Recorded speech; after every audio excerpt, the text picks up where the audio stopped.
Salut tout le monde, on est à Big Bend National Park.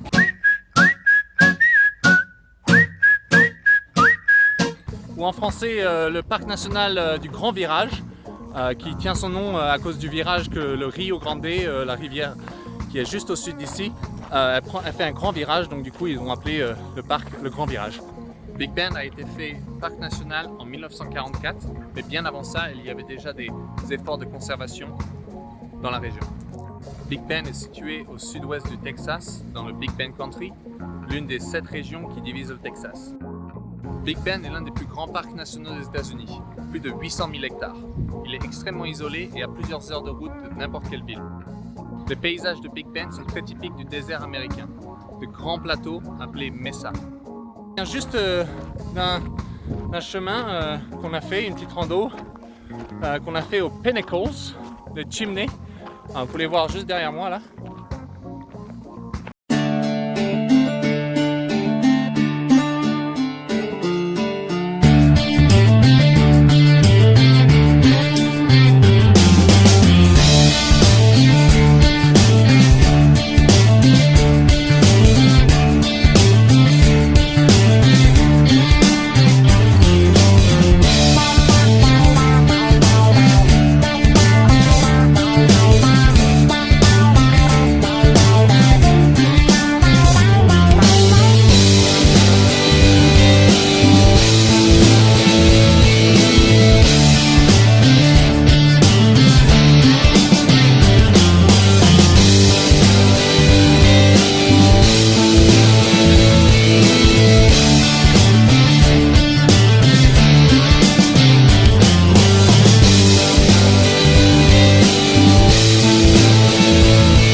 Deuxième jour à Big Bend National Park. Aujourd'hui on va aux sources chaudes qu'il y a à Big Bend.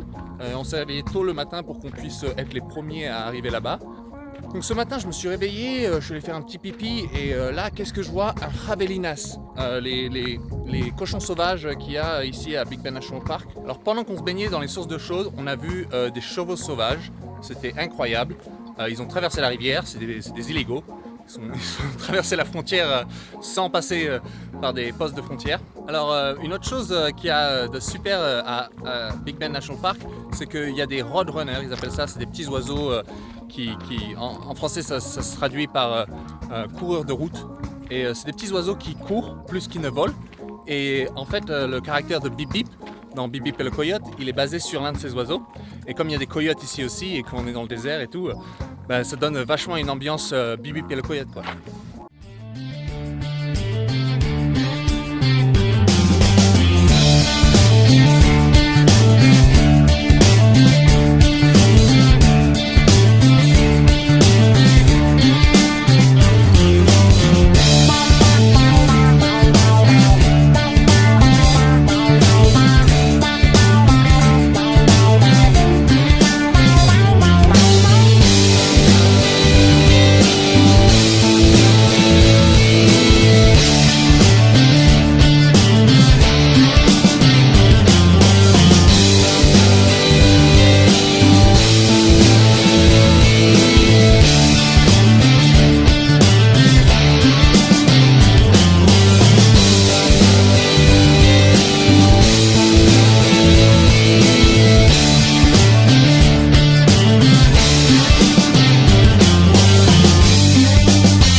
Aujourd'hui on va au Mexique, donc vous voyez, juste derrière, on va prendre cette petite barque et juste derrière là-bas c'est le Mexique. Alors voilà, je suis au milieu de la frontière là c'est le Mexique et là c'est l'Amérique. Vamos al Mexico!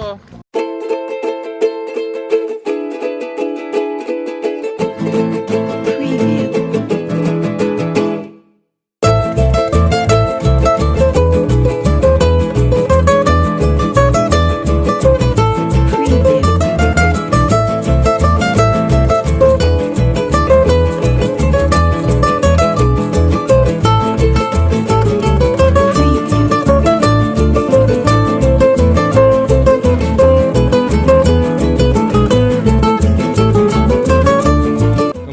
Mexique et l'attraction principale de venir faire au Mexique, c'est de visiter le petit village.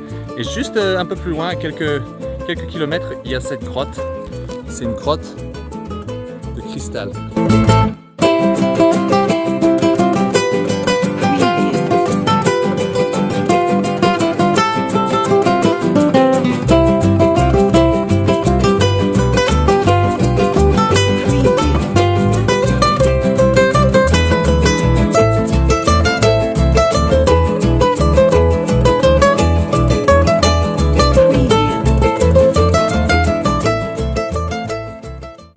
Big Bend est séparé en 3 parties majeures.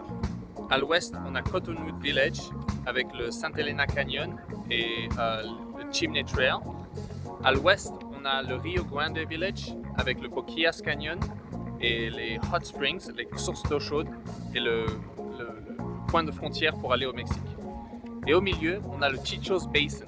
Alors le Chichos Basin, malheureusement, on n'a pas eu l'occasion de l'explorer parce que notre bus est de 24 pieds, ce qui est la limite pour aller au Chichos Basin. Donc on n'a pas voulu le risquer et on n'y est pas allé.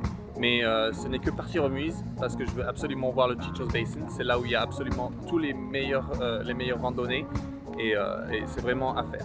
Alors Big Bend est tellement grand, vous pourrez y passer des semaines et ne jamais retourner au même endroit. Il y a aussi du backcountry camping, du camping hors des sentiers battus.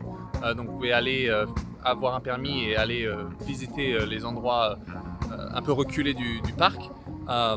Et le Chichos Basin lui-même, vous pouvez passer 2-3 jours et avoir plein de choses à faire. Et j'ai parlé des 2 autres côtés qui sont facilement faisables en un jour chacun. Mais vraiment, il y a tellement de temps qu'on peut passer tellement de temps à Big Bend qu'on ne s'en lassera jamais.